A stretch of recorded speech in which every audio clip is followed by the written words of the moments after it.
Diqqat bilan tinglang, nikoh shartnomasi qanday hujjat ekanligini 4 ta gap bilan tushuntirib beraman. Birinchidan, nikoh shartnomasi yozma tuzilgan, notarial tasdiqlangan hujjat hisoblanadi.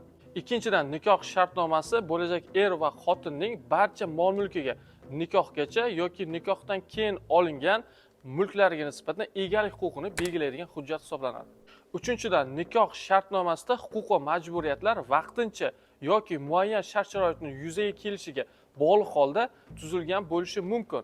Masalan, 5-bolamiz tug'ilsa, xotinimga har oyda $10,000 oylik to'layman kabi shartlar nazarda tutilgan bo'lishi mumkin.